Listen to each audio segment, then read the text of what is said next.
Welcome everybody. We got a Metal Monday going on right now. How you doing, Brett? I'm good, man. Just trying to shake the cobwebs after a week in Vegas.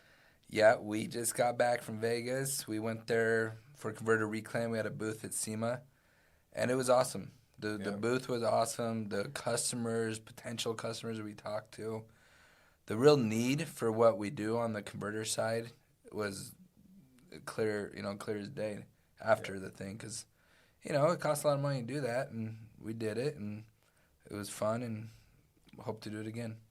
The best lessons in life are the most expensive. Yes, good or bad, right? Yeah. That seems like the way it is. But my dad always told me you got to spend money to make money, and if you're afraid to spend, then you're probably never going to set yourself up for a position to make if you're not willing to shell it out at the beginning. Well, we might as well talk about those markets. How are those markets doing? The ferrous market's strong this month. Depending on the region, depending on the grade, anywhere from $20 to $30. I've heard in the Midwest it's even stronger. As far as on this end, the West Coast maybe not as strong right now, but definitely trying to keep pace. Why is that? Is it because they're shipping to different ports? Is it? It just depends. It depends on the steel mill you're dealing with. It depends on the region. It depends on what their need is. It depends on. There's just so many factors. Right? Is it because there's a lot more steel mills back east too? They have a lot more to feed. Yeah, in the Midwest, there's more steel mills.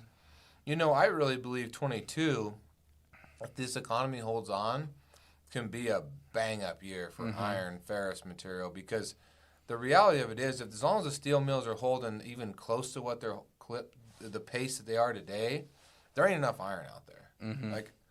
And I've been preaching that drum for a little bit, and banging that drum for a little bit, but I'm telling you, I've been doing this for a little bit, and I truly, absolutely believe that if the economy doesn't just take a crap, there ain't enough iron out there, there's not enough copper out there to supply what's coming down the line. Like the infrastructure bill. Even if it's a pared back infrastructure bill. Yeah.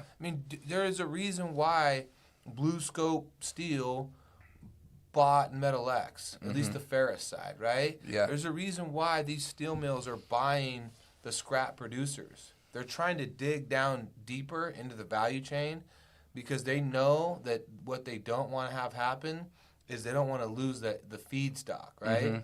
Because the worst thing a steel mill can do is lose feedstock.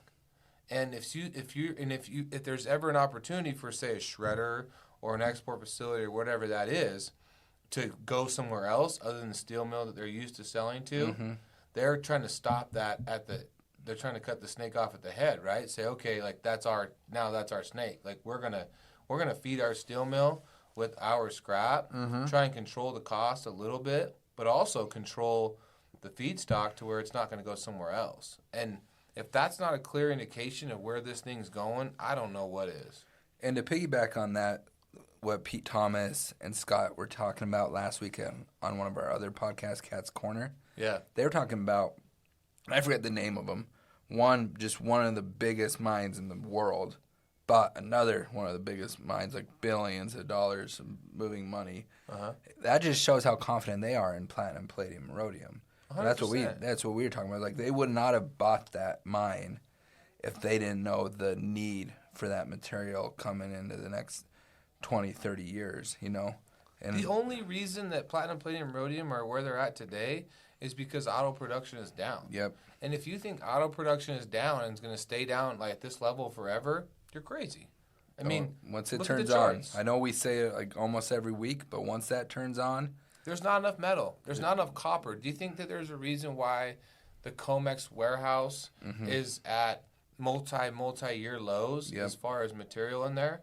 Because there's not enough metal to grid everything that. So they're burning through all that backstock. 100%. Yep. Well, 100%. And here's the thing: if you listen to Matt Watson, who's a smart guy, he'll tell you what's going on in the mining sector. Is the reason mines are buying other mines is because it's cheaper and easier and more instantly gratifying than trying to build a mine, To right? start a new one. To start a new one Okay. because everybody has that not in my backyard mentality. So they want to be green, they want to electrify everything, but they don't want you to dig for copper in their mountains, right? Yeah. So where's it going to come from? And I think that's the same thing that's going to happen across the board with all these metals is the next wave of infrastructure, the next wave of electrification, the next wave of you name it, the material has to come from somewhere, which is why the recycling and what we're doing every day is so crucial. But it's also because everybody wants it to be greener, wants it to be carbon free, but they don't want to pay the price of having a windmill in their backyard, a solar panel, a solar farm in their backyard, or a mine in their backyard, except for that's all three of those things combined is what it's going to take to truly get to carbon neutral. Yeah, and that's where us recyclers are going to come in. We're going to help get all the above the earth material back into the flow. Yeah. You know, and obviously there's going to still need to be some mined out too. But the more we can keep out of like getting lost in a landfill, getting lost in just wherever, as long as we can keep it flowing and going and keep that open communication with our customer, it's just going to help everyone. 100%. So, well, I'm excited to see what 2022 brings and what the end of this year brings. All right, sir. Thanks, Have a everybody. great day. Have a great week, everybody.